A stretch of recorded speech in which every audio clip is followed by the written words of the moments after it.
We are accompanied today in this conversation by Stefan Çapaliku, who was born in Shkodra in 1965. He majored in Albanian language and literature and received his PhD from the University of Tirana, followed by further studies in Italy, Czech Republic, and England. He is also a theater and a film director. He has been head of the literature department at the University of Shkodra, responsible for the book section in the Albanian Ministry of Culture, and is currently a researcher at the Center of Albanian Studies and a professor of aesthetics at the University of Arts in Tirana. His plays have been performed in several international theater festivals, and his writings have been translated into more than 10 languages. The Albanian Ministry of Culture has praised him as the nation's best playwright in 5 different occasions. We are very happy to have you. Professor Çapaliku will be engaging in conversation with our fellow Action members, Brikena Smajli, who holds a PhD in literary studies. She is a poetess and a scholar, currently lecturing in and head of the Research Center for Sustainable Development and Innovation at Beder University College in Tirana. She got her PhD in literary studies in comparative literature from the Center of Albanian Studies with a research study Mythical Symbols of Creation and Quests, Albanian Poetry and European Poetry, which was published in book form in 2019. And to complete this dialogue is our Action Vice Chair, Susana Oliveira, who is an associate professor at the Faculty of Fine Arts in Lisbon. She studied fine arts, holds a Master of Arts in Aesthetics and Philosophy of Art, and a PhD in Communication and Culture. And she has published several articles and books on visual culture. She co-organized the first international conference on architecture and fiction, Once Upon a Place, in 2010, which is pretty much at the seed of this cost action. And she also works as a freelance illustrator, and also a remarkable thing, has published over 25 youth and children's books. So very nice panel as we see, and well, the floor is yours.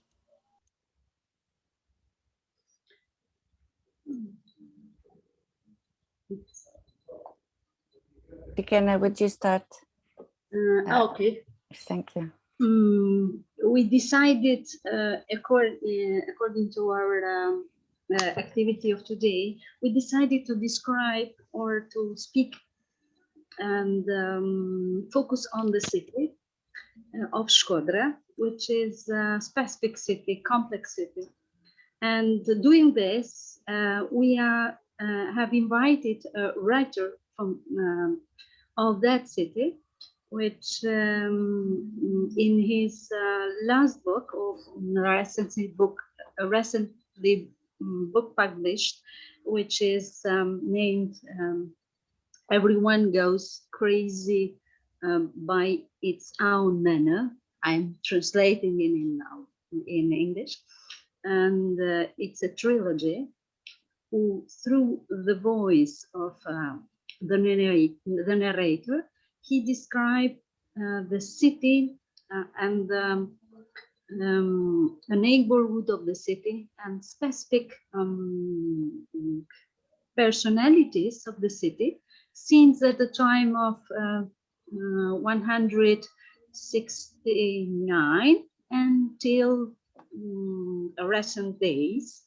So it is a book that can be called at the same time a fiction by other point of view, by the new generation, and at the same time a memory of the city, because for us who have lived that situations or that time, so through this we have to discover the memory, how it is to narrate the city, and how the city will communicate and decide and construct us. Because I myself came by this city, and everywhere I go, I carry the city with myself.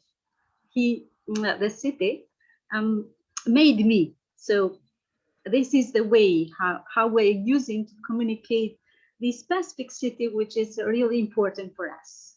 And now I introduce Professor Stefan Çapaliku, who will describe the way how he used to arrive in this kind of narration specific narration. Okay, is a question for me, yes? Yes. Okay, great. My novel titled a little bit different from how Brikena translate. In English, I would like to translate the title, Each One Gets Crazy on His Own Way. It was composed on 3 volumes, and the first volume starts in 1967, and it finished in 1985. Why it starts in 1967? Because in 1967, it was a political decision when the Communist Party decided to proclaim Albania like a first atheistic state in the world.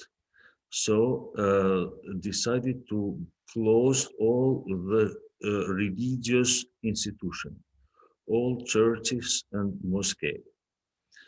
So Albania, it was a state without religion, without official religion. Just in this year, in 1967, when it was this kind of decision, in my home, in my house, arrived the first television equipment in the town, because my father came from Romania because of a kind of specialization. He spent some months there, and he decided to spend all the savings and to buy a TV. So our house, it was transformed for a moment in a public cinema. Everybody came at our house to see from the TV what's happened abroad. Mostly in Italy, because Italy and ex-Yugoslavia, our neighbor countries, it was so close to reach the waves, the TV waves.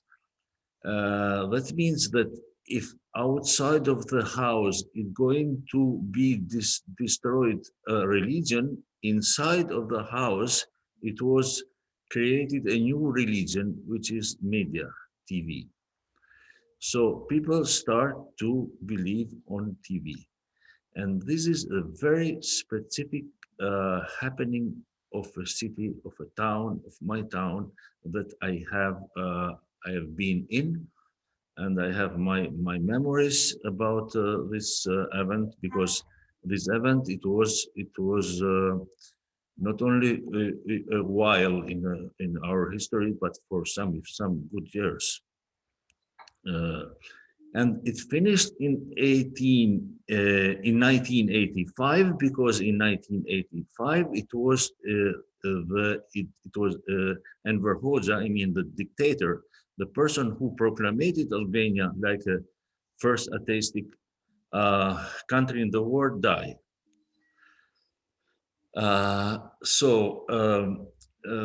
My novel is a kind of if I can use a German term, Bildungsnovel, or romanzo di formazione, how Italians say. I don't know in English how is the word, but I mean that the narrator, it is a child, and the narrator, it's going to grow up and to increase and to enlarge his perspective on the town. So if the first volume of novel starts like how a child, a small child see the town, in the third volume we don't have anymore a small child, but we have a student boy who can see and who can describe the town in a much more inclusive way. Yeah. I think what is interesting here, as I don't know Shkodra, it's a very complex city, also in terms of religion, but because in the book,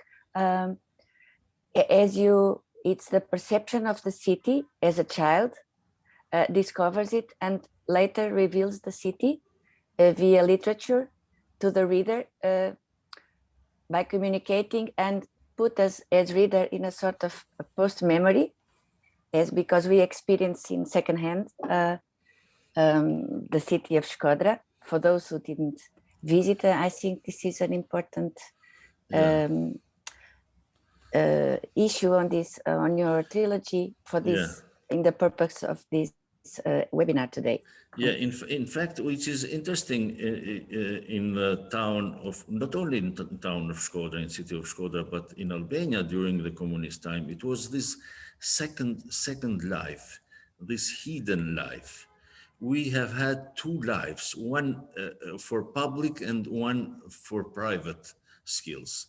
You know, in our house, inside of our houses, our apartments, we discuss some issues that was completely prohibited to discuss outside.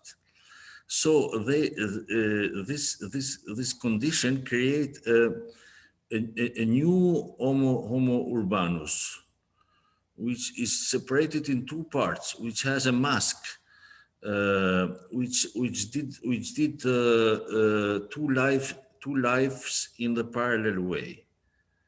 That's more important for me, that the fact what happened with the town or with the city.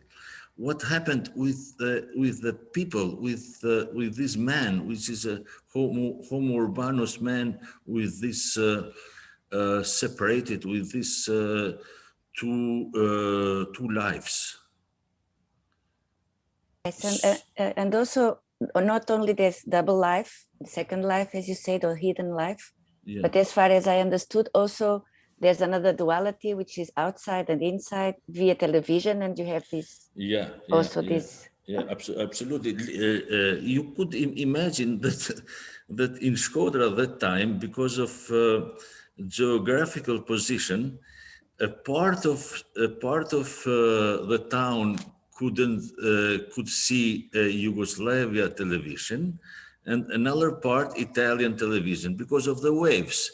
Mm-hmm. So it was created two kind of culture in the same time.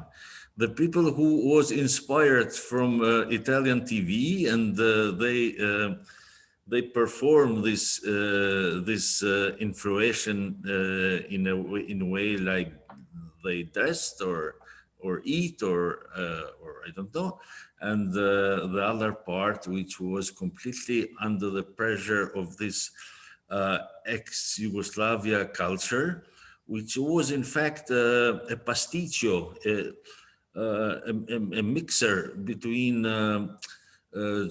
let's say German, Russian influence. So we was too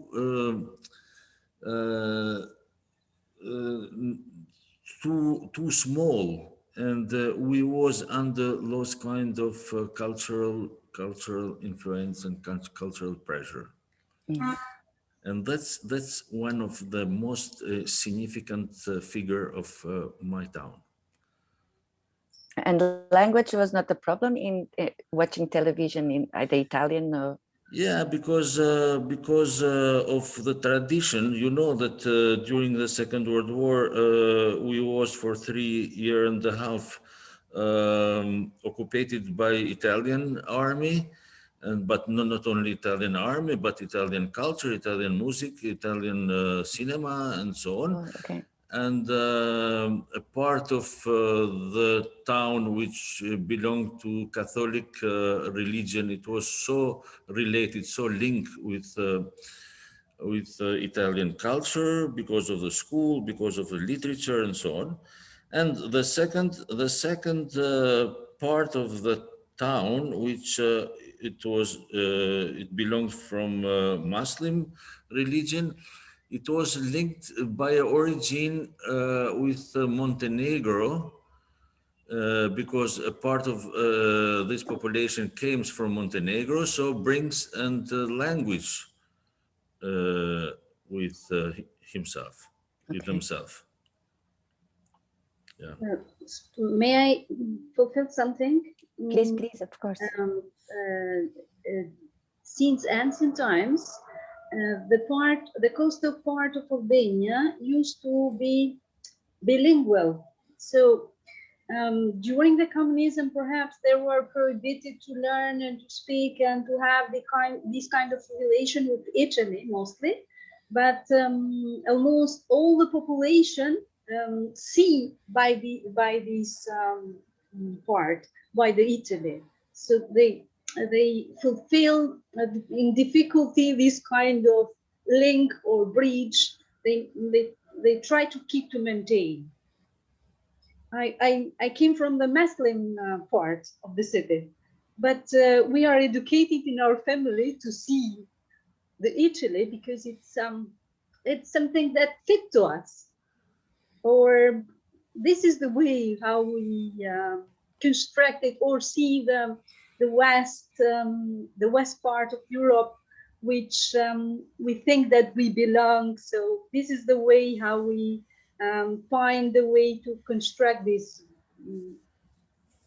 broken bridge during the communist time. We just learn Italian in natural way, taking programs and attending programs by TV. So I never studied Italian, but I know Italian. I know how to read and to write. It happened. I also know that Professor Stefan Çapaliku also has this course via the photographs and the images, and maybe you would like to share this. I think it is important. If you want to use your... Yes, I'd like. I don't know I can be able to do this, but I'll try. Share screen. Yes. Could you Yes. see something? You can click this twice and open. Double click the... Double click. Yeah, I did. Could you see the image? No. There are little images. I'm sorry, I'm not familiar with. Okay, now you double click. You open it. You open something. I have opened and yeah. No. You open all the. Yeah. Now. No. I'm so sorry. I have to. Open one, click. Yes, you clicked the car. Or yeah, I click on the picture. I click on the picture, yeah? Twice. Double click. Double click. Yeah, double click on the picture, yeah. It's not opening, okay. I did. Perhaps it's something that doesn't work with the internet. Okay. The internet is so good. I'm so sorry for that, but no, never mind. You opened in one time. You have to learn me, Brikena, another day. Yes. No, what I was saying is that you know, in Albania there are two very important towns in cultural point of view. I mean that the town that can realize this cultural homogenization. So I'm living in Tirana, in the capital. I came from Shkodra in Tirana, but I have to die like people from Shkodra, because the capital could not has not a force, has not a skill to realize this cultural homogenization. But if you go in Shkodra from mountains, from village, I don't know, in very few years you transform yourself into a Shkodran, into a habitant of natural habitant of the town. And there is another town in the southeast of Albania that we call Skorcha, that has the same force, the same Character. the character. Yeah, I mean the same energy. How to put the people into an environment, cultural environment, and to transform them into a habitant of the town. It is very interesting that this is how to see and how to study this phenomenon. And I think I try to do this in my theology, in my novel, So, and Santo, in my plays as well. it's a pity that we cannot go discuss much further, and that we cannot. We try to translate to that it's not translated to English. Maybe soon it will be translated. I don't know if anyone from the audience would like to ask some questions to Professor Stefan. Jorge? Very much. This is very short, I'm sorry. So it's completely intriguing, especially the story of the city being divided by the airwaves of the different television signals. I think is I've heard about something like this, and I find it fabulous. I also find it very interesting, your recurrent mention of translation and different languages coexisting in the same setting. We are trying to, this is a spoiler alert, we're trying to get involved in a small project where we want to translate short texts from different languages into the English language as part of a little project in the action. So this kind of work would be ideal for that. So of course, that's what I love to invite I thought you immediately, to share some of your texts later on if this in fact, I translated 2 pages just now. It is a description. If I have the occasion to find, yes, I have in front of myself. You can share it via the chat. Yes. Okay. Perhaps I need to. Okay. Share screen. Okay. And this is Škodra, I think. No, maybe you can. It is Škodra. How can I tell you? What kind of question is this? There are beautiful cities in the world built among beautiful places, and there are many beautiful cities in the world built among ugly places. There are ugly cities built in ugly places, but hard to find an uglier city built in most beautiful place in the world than Škodra. She, Škodra, because Škodra is feminine name, so we used to say she. Therefore is not ugly if you think it over, or if you have the opportunity to make it to another place, to move it to another place. On the contrary, it is beautiful, that is modestly beautiful. But the point is that the place in which it was built is so beautiful, so immensely beautiful, that all the best architects and urban planners in the world should have gathered to build a city worthy of combating the landscape. As you can easily guess, the difference between city and landscape is becoming more and more horrible, scary abyss. This contradiction, I need to move the page. This contradiction between what God has done and what man has done is the strongest feeling that arises when you see it. At times, it even seems to you that foolish, masked, and treacherous man, as it is, continues to declare war on nature with his own death. Škodra is a peninsula surrounded by fresh waters. On the west side, it is backed by the largest lake in Balkans, from where the river Buna originates, a magnificent river, which after twisting for 41 kilometers, goes and flows into the sea. I don't know how can I move from the... Maybe Brikena, I'm sorry, but we need to really follow up because one of the next speakers has to leave. So We finished. this with the action, I will be glad to post it on the webpage if we have permission to do so. Yes. And keep some of the comments and questions for the final discussion, okay? And I want to thank all three of you. I want to thank our guest again. Very, very much appreciated that you have given us some of your time. And we look forward to continue engaging in conversations, hopefully productive ones, with you. With that said, let's move on to our